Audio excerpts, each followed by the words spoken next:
E aí, galerinha do canal do Karazai, beleza? Então, se liguem, hoje vim num podcast, tá vendo essa estrutura aqui, ó? Top, ó. Claro que não é minha, né? Essa aqui é do Pedrinho, ó. Pedrinho, vou deixar o link aqui na descrição do vídeo pra vocês acessarem o canal, topzera. E aí, vocês vão acompanhar. Eu vou deixar um trechinho aqui, ele vai me mandar depois um textinho, um cortezinho de um pouco do nosso bate-papo. E tem vários temas, muito bom o canal dele. Então, se liga aí como é que foi um pedacinho desse podcast e se inscreve no canal, hein?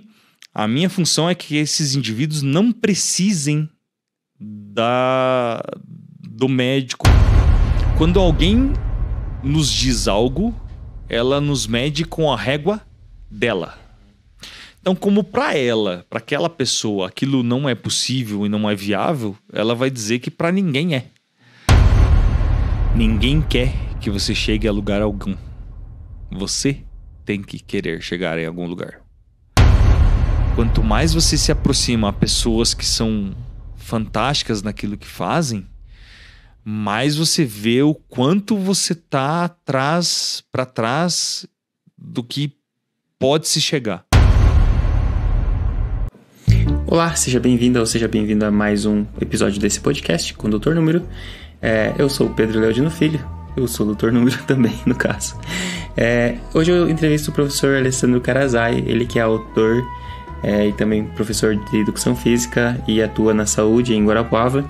Ele traz um pouco da experiência dele como escritor, como criador de conteúdo sobre seus trabalhos dentro da saúde e conta a sua experiência de vida. Eu gostei muito da conversa, espero que você goste também. E lembrando, esse é o penúltimo episódio dessa primeira temporada. Considere se inscrever se você não é inscrito, para que a gente possa desenvolver mais conteúdo no ano que vem. E é isso, aproveite. Seja bem-vindo, Alessandro, mais um podcast aqui do Dr. Número, que sou eu.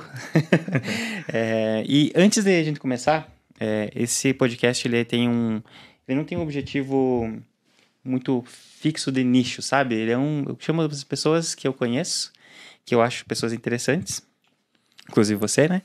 E aí para falar sobre qualquer coisa, sobre a vida. Então não tem limite, não tem nada, não se preocupe. Não tem nenhum patrocinador também. Então ainda. Se quiser sentar lenha, não tem problema. Muito bom.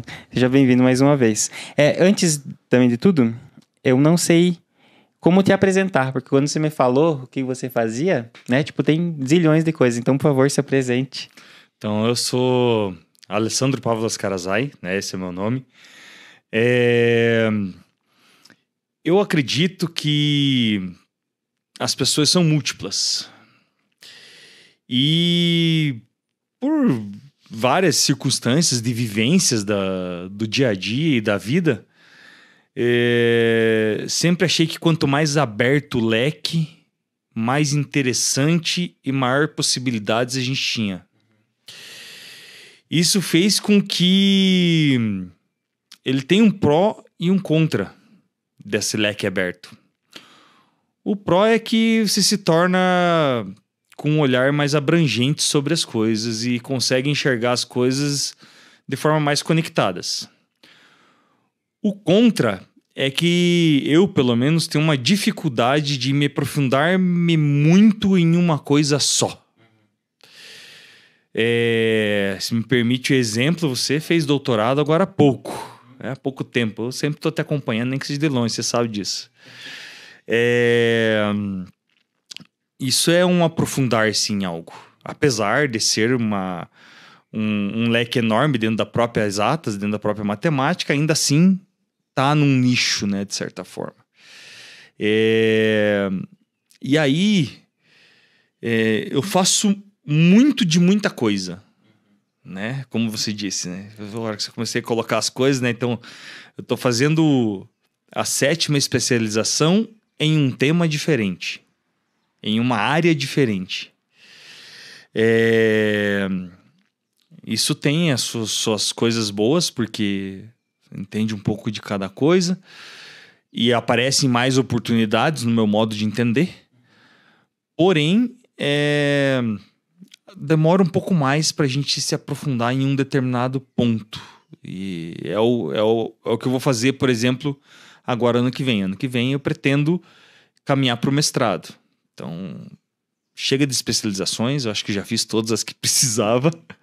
Agora é a hora de eu me sinto pronto para me aprofundar em algo um pouco mais. O que seria? Já sabe mais ou menos o que você quer?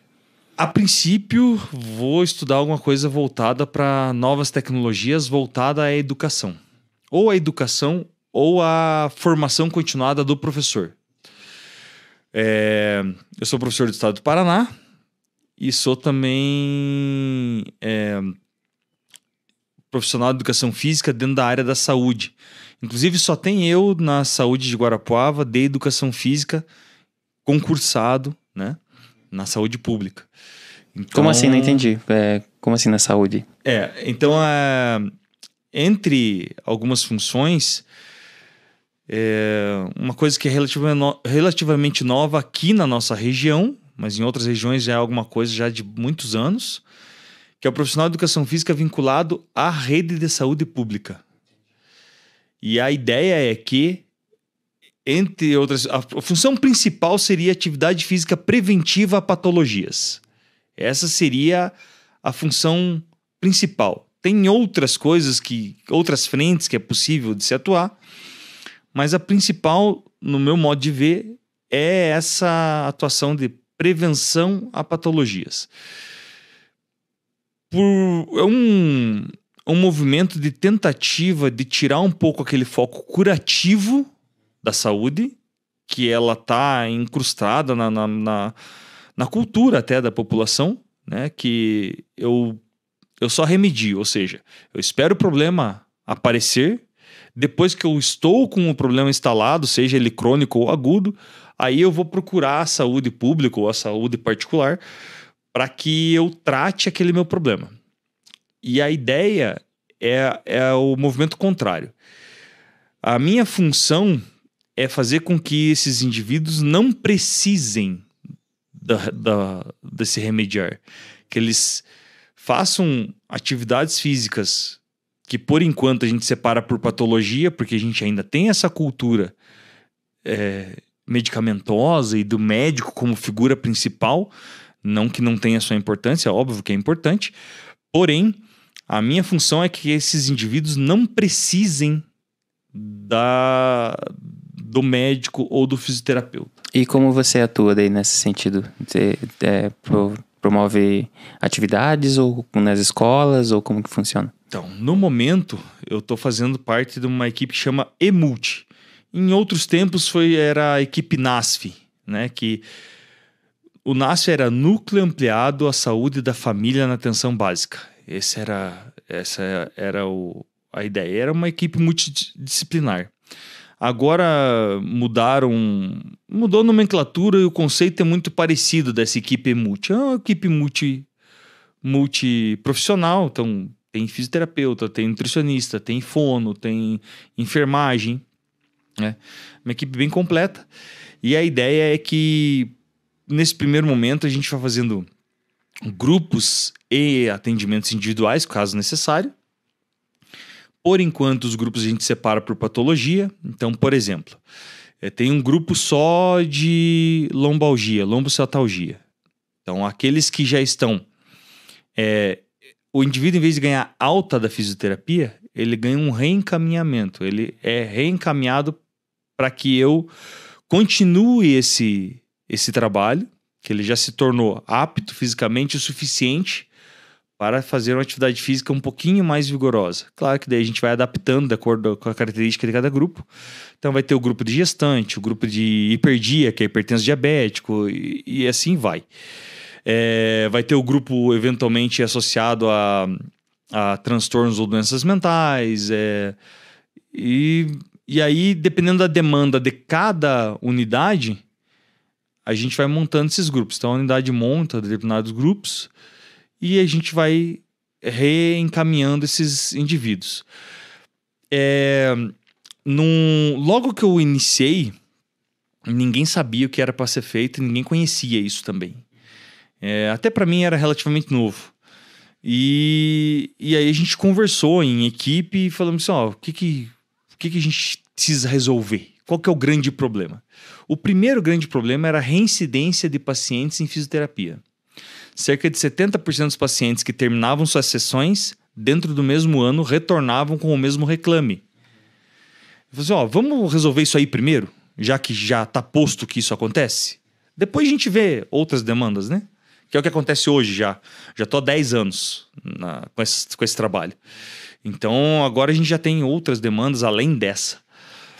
Mas dos 70% que a gente colheu esse dado de que acontecia, depois da implementação desses grupos, caiu para 1,7%. Nossa, de reincidência. De 70 para 1,7%. Nossa, de 70 para 1,7%. Então, eles falaram assim, isso aqui precisa acontecer sempre. A gente pode ter outras coisas paralelas, mas isso aqui precisa acontecer sempre. Porque o usuário deixa de ter suas dores e seus problemas, vou chamar assim, e desafoga uma fila de atendimento muito grande da fisioterapia. Tá? Problema, por enquanto só tem eu no município. São 33 unidades de saúde. E só tem eu. Então, no momento eu atendo 5, né?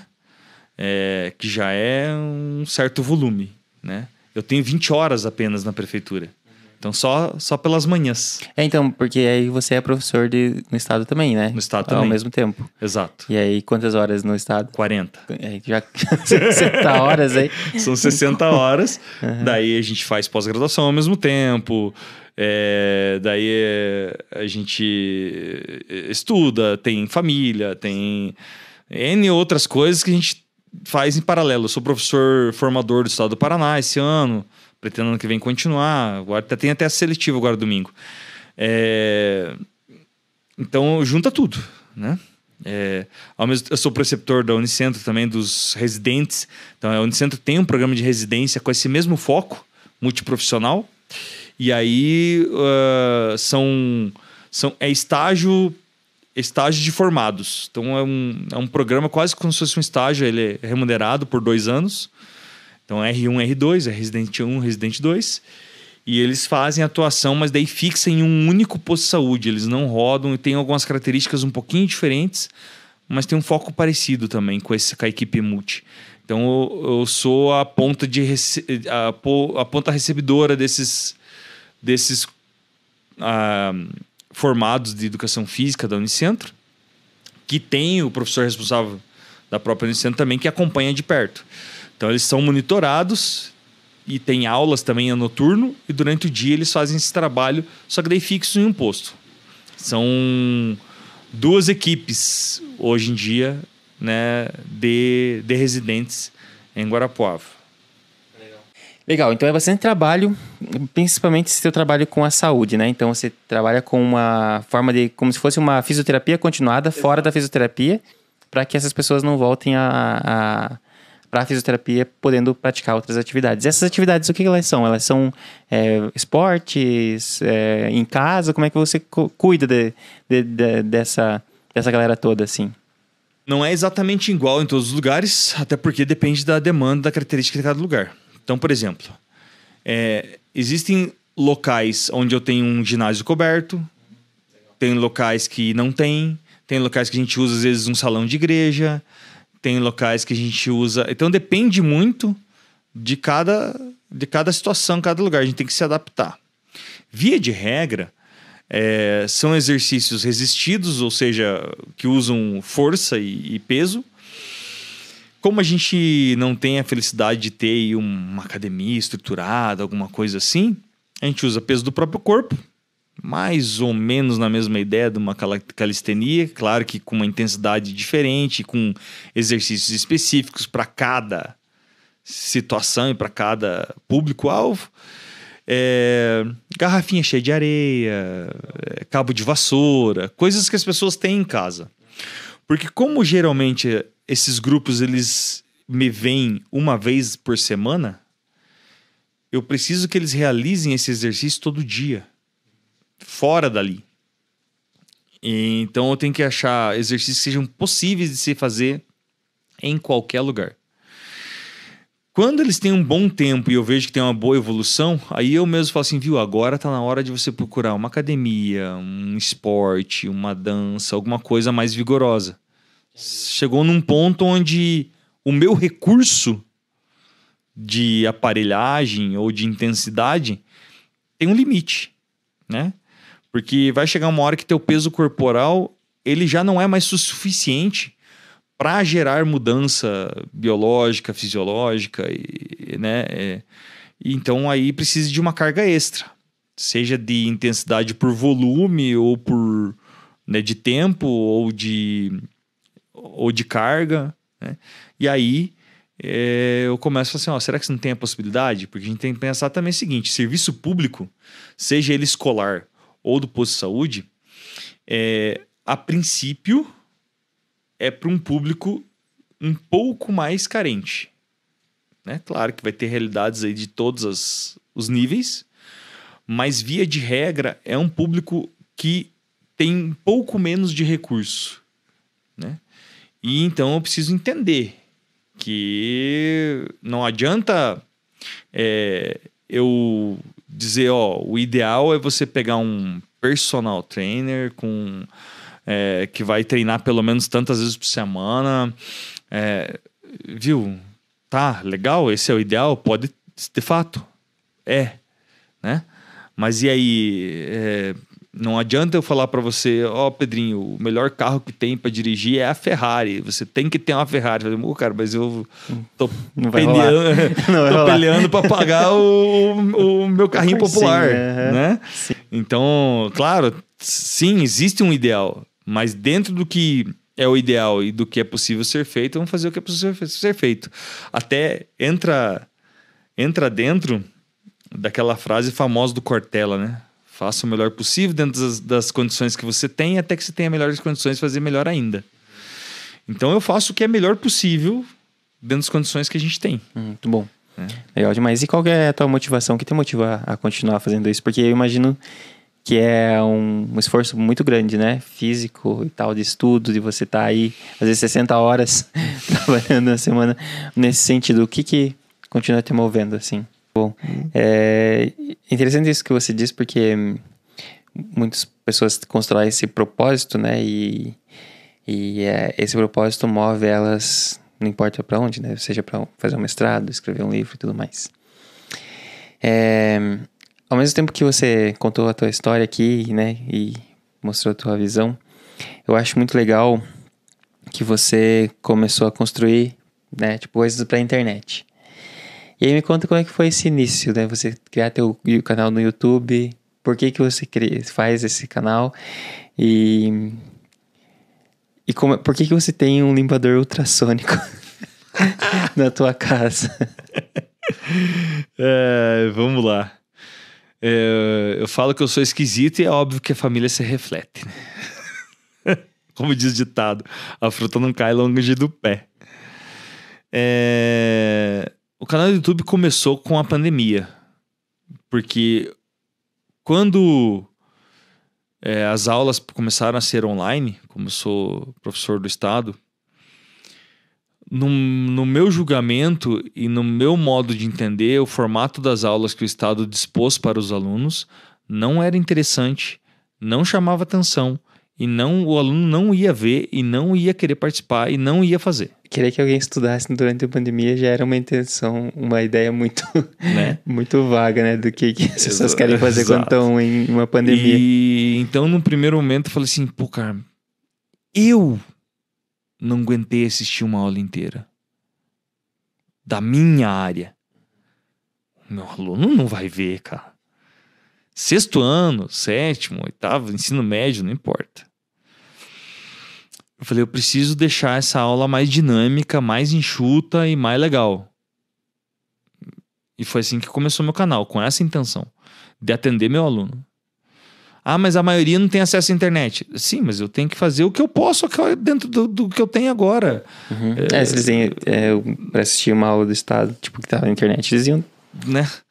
Então, o que eu fiz? Eu pegava o mesmo tema, colocava meme da época no meio da explicação, fazia uma piada, e aquele conteúdo denso de 50 minutos eu transformava em 15, 20, com com um monte de memezinho lá, mas você é o bichão mesmo, né, cara?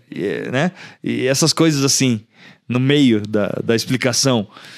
Para tentar chamar a atenção do aluno de alguma forma, para fazer ele sorrir de alguma forma durante o conteúdo e talvez ele assistir um pouco mais do que... Pelo menos ele vê alguma coisa daquele conteúdo. Então começou assim, só para sanar esse problema, que eu enxerguei como um problema. E nas minhas meetings, que eram obrigatórias de se fazer, né, eu percebi que cresceu o número de alunos que assistia a minha meeting. Eu via que professores reclamavam que estava vindo 2 ou 3 e na minha tinha 6 ou 8. Ah, nossa, mas tá distante do total. Tá, mas não importa, né? Tinha maior sucesso no meu modo de entender. Sim. Então, falei, beleza. Quando acabou a pandemia, eu meio abandonei o canal. Porque eu tinha feito com esse intuito só. Né? O canal é bem mais antigo porque eu tive um vídeo que eu tive que enviar para um concurso interno do estado e daí tem um videozinho perdido lá do comecinho que eu fiz porque era o formato de enviar o vídeo lá, era obrigatório e nunca dei bola pro YouTube. Mas depois de um tempo eu falei assim, poxa, eu já faço um monte de coisa. Eu falei, ia ser legal ter um lugar para recordar, né? Do que eu já vi, do que eu fiz e tal. Eu falei, eu já tô fazendo. O que custa eu gravar e pôr lá? Nada. Vou gravar com meu celular mesmo. Não tenho pretensão de viver de YouTube nem nada, né? Então, se tiver escrito, muito que bem. Se não tiver, não tem problema. Tô fazendo para que eu recorde daquilo que eu já fiz, né? E se alguém achar legal... ótimo, melhor ainda, né? Então, eu faço YouTube sem pretensão de algo. É mais para uma recordação minha mesmo. De lembrar que eu já fiz isso, de que eu já vivi aquilo, de que eu já conheci tal lugar. Ao mesmo tempo também, eu tenho o meu filho, ele é autista. É um grau leve, mas ele é autista. E então... de alguma forma também eu fortaleço uma memória que ele possa ter de mim depois, lá na frente, né? E é muito legal esses vídeos assim, Eu gostei muito quando... Esse que você limpou a aliança, né, com o limpador ultrassônico. Aí o que você foi aqui, tem uma loja de Natal, eu até falei, cara, tipo, se não fosse o teu vídeo, eu não saberia que tem uma loja de Natal aqui. Aí quando você foi naquela adega também, eu achei muito da hora. E quando você perdeu, você consertou a chave do carro, se não me engano, também. E cara, tipo, isso é muito, muito divertido, né? Tipo, e você, mesmo que você não tenha intenção de você crescer e tal, ter muito inscrito, como é que você vê, às vezes, essa interação com a galera? Que às vezes alguém assiste aleatoriamente e manda uma mensagem lá. Eu vou dizer pra você que eu achei estranho no primeiro momento. Até deixa eu só responder o negócio do ultrassônico. Meu filho pediu de presente de Natal. Todo mundo usa óculos lá na minha casa, né? É uma genética que não tem o que fazer. Filho de míope vai ser míope. É ponto pacífico. E a gente tava passeando num shopping em Curitiba e eu fui ver preço de armação, coisa assim. Tava na hora de eu trocar o óculos e falei, tava lá, falei, vamos dar uma olhada. Não custa ver preço, não custa, né? E a menina ofereceu para limpar nossos óculos, né? Enquanto, afinal de contas, ela queria vender, né? E ela pegou o óculos do meu filho, limpou, colocou para ele falou, nossa, tô vendo diferente, tá? Né? É fantástico. Eu falei, posso tirar foto da maquininha para eu pesquisar, né? Também pesquisar não custa. Eu descobri que era muito mais barato do que eu imaginava, né? E aí ele falou, não, eu quero isso aí de presente de Natal, eu quero uma máquina dessa. Eu falei, então tá, né? Eu falei, show de bola. E aí daí surgiu a máquina ultrassônica, faz limpeza de tudo que é coisa, inclusive de lentes, né? Então, aí, nossa, usa todo dia, várias vezes ao dia. É uma beleza. Ele ficava pedindo pra gente limpar o óculos o tempo todo. Então, para nós também foi uma mão na roda. Aí ele vai lá, ele mesmo coloca na maquininha e limpa o óculos dele. Então, a máquina ultrassônica vem daí. Vem dessa experiência que ele vivenciou. E daí é claro que a forma de entender o que é melhor, pior, ou entender o mundo dele é um pouquinho diferente, né? Mas também, vou falar o quê, né? Eu também não estou muito distante dessa forma de enxergar as coisas diferentes, né? Daí você perguntou outra coisa, perdão. Sobre as pessoas que interagem. Interage. Então, você sabe que o que mais eu achei estranho foi que tem alguns alcances que a gente tem que a gente não imagina. E algumas coisas eu percebi que não só... que acontecem também de forma presencial. Talvez não sejam tão explícitas. Acho que a grande diferença é essa. Quando alguém reage a um vídeo seu, ao seu podcast, a alguma coisa, você tem uma resposta mais imediata de aonde você chegou e de como aquilo pode ter impactado alguém. No presencial, no ao vivo, isso tende a demorar mais a aparecer ou nem aparecer. Porque alguém que você falou algo que para você era algo comum, mas que fez muita diferença para o pensar daquele indivíduo ou para o dia a dia daquele indivíduo, talvez você nunca saiba. Ele vai contar o resto da vida para todo mundo que ele aprendeu com você, de que foi você que fez ele mudar. Mas você talvez nunca saiba. Sim, verdade. Né? No online, me parece que isso é mais fácil de acontecer, mais rápido de acontecer. Você falou de vários vídeos e um que eu fiz também, sem pretensão nenhuma, uma coisa que eu faço para minha família. Eu cozinho muito bem. O fato de morar sozinho há muito tempo e de ter aprendido a cozinhar também em casa, né, antes. Depois eu fui aprimorando, porque vai morando sozinho, a coisa vai ou você faz ou você não tem, né? Então, eu fiz lá uma receita lá de crepe suíço, que é a mesma receita que se usa nos lugares que vende, né? Mas fiz para registrar lá e deixar lá só, né? E foi uma noite que eu fiz para minha família. Uso só o celular, né? Uso o celular e deu boa. Até tem uma câmerazinha um pouquinho melhor, mas sinceramente eu faço as coisas muito... vou fazer agora, então bora, eu vou gravar aqui, até porque como eu falei, como eu não tenho essa pretensão de fazer alguma coisa bem estruturada, com uma edição super bacana, com fundo, com não sei o que, não, aqui é o que está acontecendo agora, isso aqui é meu registro e fechou, né? Às vezes o som não fica legal e tal, que nem às vezes tem lá o pouco que eu faço às vezes de passeio de moto que eu gravo. É uma câmerazinha bem churrebinha, sem microfone, o som fica horrível. Mas a minha intenção é eu lembrar que eu vivenciei aquilo, então não estou muito preocupado. Pra ser bem sincero, não estou muito preocupado, né? E aí, nesse vídeo do crepe, eu tive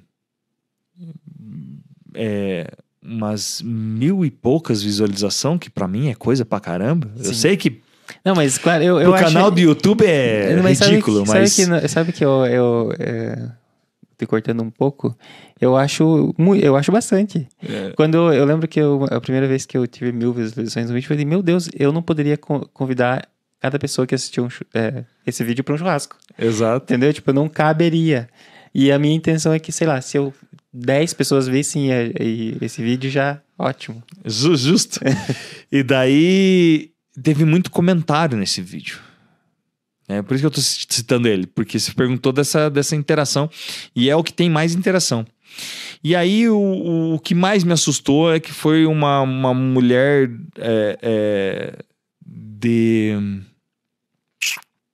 acho que da Argentina, que ela escreveu para mim se era possível eu deixar na descrição do vídeo em espanhol o que eu coloquei e como eu fiz. Nossa, que legal. Né? Uhum. E eu falei assim, porra, como assim, cara? Né? E daí é claro que mandei um Google Translator, né? Sim.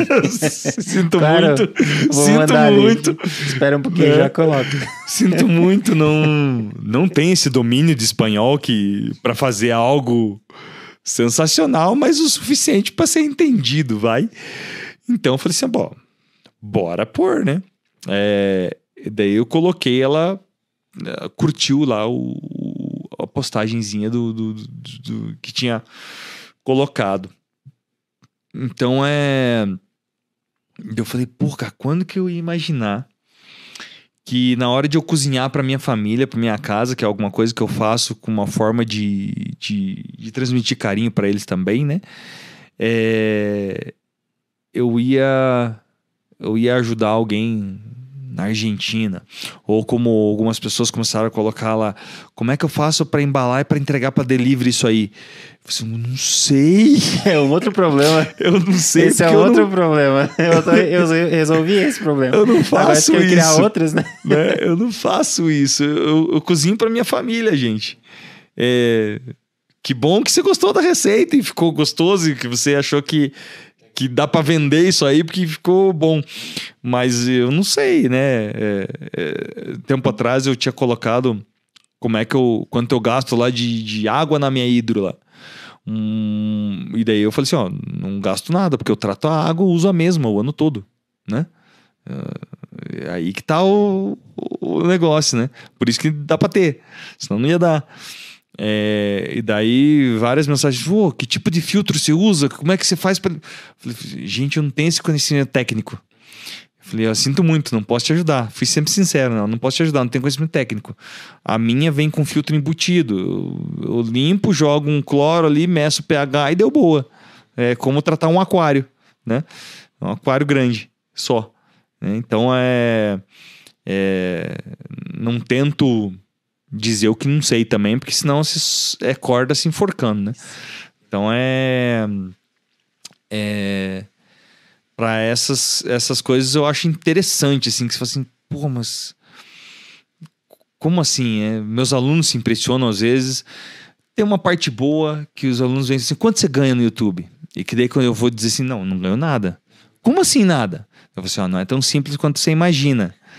Viver do YouTube, como você vê os famosos aí eventualmente vivendo, né? Que eles seguem a galera aí que tem milhões e milhões de inscritos e pega até os caras, às vezes, internacional lá, que já tem uma coisa... Pega lá vou citar o MrBeast lá, que meu filho assiste também, né? Pô, viu? É outra história. Mas ainda assim, todos eles começaram como nós. Sem nada, fazendo por conta própria, sozinho. A gente mesmo edita, a gente mesmo arruma um equipamento, planeja, grava e faz. Verdade, muito bom. E aí, então você é um criador de conteúdo, basicamente, nas suas horas disponíveis para ser. Sobra um monte. Ainda você é pai, né, esposo também, tem a sua família. E aí você resolveu escrever um livro de poesias. Conta mais sobre o seu livro. Então, até esse que eu trouxe pra você. Ah, muito obrigado. Eu sabia que eu não comprei porque eu sabia que você ia trazer. Eu sabia que o cara vai levar. Eu acredito. E eu vou dizer uma coisa pra você. Esse também é outra coisa. Eu escrevia... Eu comecei escrevendo pra minha namorada, que é minha esposa. Ah, é? Que legal. E aí tem poesias dessa época lá? Tem. Aí, que massa. E ela sabe? Sabe. Não, a maioria não é dela. Eu acho que as coisas que eu fiz pra ela são pra ela. Ela tem uma gavetinha cheia lá. Legal. Né? Outros tempos mandava carta direto. Né? O e-mail não era tão difundido, né? Era o tempo que a gente esperava até meia-noite para ligar um pro outro, porque daí pagava um pulso só, aquela coisa de outros tempos, que era a ferramenta que a gente tinha, né? Mandava carta social, que é uma coisa que hoje em dia é pouco conhecido. Então, e aí, então eu escrevia para ela toda semana, sem falta, às vezes mais de uma vez por semana. Né? Como eu morava em Curitiba, ela aqui tinha que achar uma forma de se comunicar, né? Então, mandava carta direto. Até hoje eu sou meio um romântico incorrigível, né? Então, até hoje eu mando carta pro meu próprio endereço. Então, às vezes eu faço dessa e às vezes ela não entende muito bem, mas eu não consigo ser diferente. Ela fala assim, não tem sentido isso. Eu falei assim, ó, não... Só curte. Só aproveita. Pega aí, pai. Pega aí que eu não tô fazendo... Às vezes eu falo assim, eu acho que eu não faço por você, eu faço por mim. Faço por mim, porque senão eu não consigo me conter, me acomodar. E os primeiros que eu fazia pra ela assim, tá, beleza, deixa lá. E aí, uma certa época, eu comecei a fazer para algumas datas. Então, tinha Dia da Mulher. Eu fazia um poema pro Dia da Mulher e dava para todas as mulheres que trabalhavam comigo. Falei, é só um negócio singelo aqui. Meu jeito de dizer um parabéns, um obrigado a você, a todas vocês. Beleza, custo zero, né? De dinheiro, talvez ali um pouquinho de pensamento. E entregava. Aí a filha de um conhecido, uma conhecida, vai fazer debutante, eu não sei o que escrever para ela. Será que você pode escrever uma coisa para mim? Eu fazia uma coisinha, vê se ficou bom. Se não ficou bom, joga fora, tá? Isso é só uma ideia. Daí eu comecei a escutar com uma certa frequência por que você não escreve um livro? Falei, mas não é bom o suficiente, né, gente? Vamos combinar, né? É fraco, né? É pouco. Mas a autocrítica talvez muito grande, né? Viu? Não é pra tanto. Não é pra um livro, né? Vamos combinar. Mas eu comecei a escutar tanto que eu comecei a acreditar, né? E daí eu falei assim, por que não? Mas não tem como, é muito difícil. Eu sempre achei que era uma coisa assim, dificílima. Falei, viu, é pra outro nível, não é pra mim. E daí eu falei assim, mas se toda essa galera que tá em volta tá dizendo que tem uma certa qualidade aí, falei, bem no fim tem. Vamos ver. E daí eu falei assim, não, então eu vou fazer. Daí comecei a escrever pensando em fazer o livro. Pra variar, né? Não tem tema único, né? Se você ler um apenas e parar de ler, tá tudo certo, não tem continuação. E, inclusive, na hora de montar, eu me preocupei em não ter ordem. O segundo não tem nada a ver com o primeiro, daí daqui a pouco lá no meio tem um que tem a ver com o primeiro. É bagunçado e é intencional até a bagunça. A minha ideia é justamente que seja confuso, pra eu parar pra pensar. Essa é a ideia. Né? A famosa frase do Einstein, né? Se você quer um resultado diferente, você não pode fazer a mesma coisa. Você tem que fazer algo diferente para ter resultado diferente. Então, eu nunca fiz disciplina isolada no mestrado. Então, vou fazer. Eu nunca fiz determinada coisa. Então, vou fazer. Eu acho que a partir do momento que a gente parar de se preocupar com o outro, porque quando a gente se preocupa muito com o outro, a gente fica gerando comparação. E a comparação, ela não é justa conosco mesmo. Eu tenho que me comparar comigo. Esse ano eu me tornei melhor do que o que eu era? Sim. Perfeito. Né? Evoluir é mais do que perfeito. A perfeição não existe. Né? Agradar a todos não vai.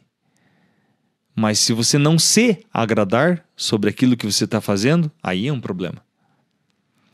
E geralmente a gente não se agrada conosco mesmo quando a gente está tentando agradar o outro.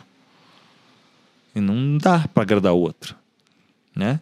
Ah, mas eu queria que o outro fizesse parte da minha vida. Pois é, mas se ele não aceita como você está querendo seguir a sua vida e seguir seus caminhos, não vai agregar. Então, melhor às vezes deixar de lado e colocar ao seu lado pessoas que entendam para onde você está querendo caminhar, para onde você está querendo ir e que pelo menos não atrapalhem, porque muita ajuda quem não atrapalha, né?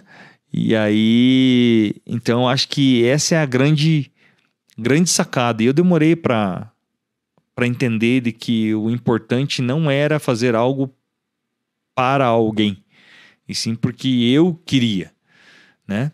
Se eu dependesse de alguém querer que meu livro lançasse, ele não ia lançar. Eu tive que querer muito. E assim vai. Então todas as pessoas que chegaram a algum lugar interessante, eu percebo que elas têm essa característica de entender de que elas têm que fazer aquilo porque é o que elas querem, o que elas almejam. Se tiver alguém para enganchar no braço e ir junto, ótimo, é muito melhor, muito mais gostoso. Mas se não tiver, vai assim mesmo. Vai assim mesmo. Eu conversei com o professor Alessandro Carazai. Obrigado por assistir.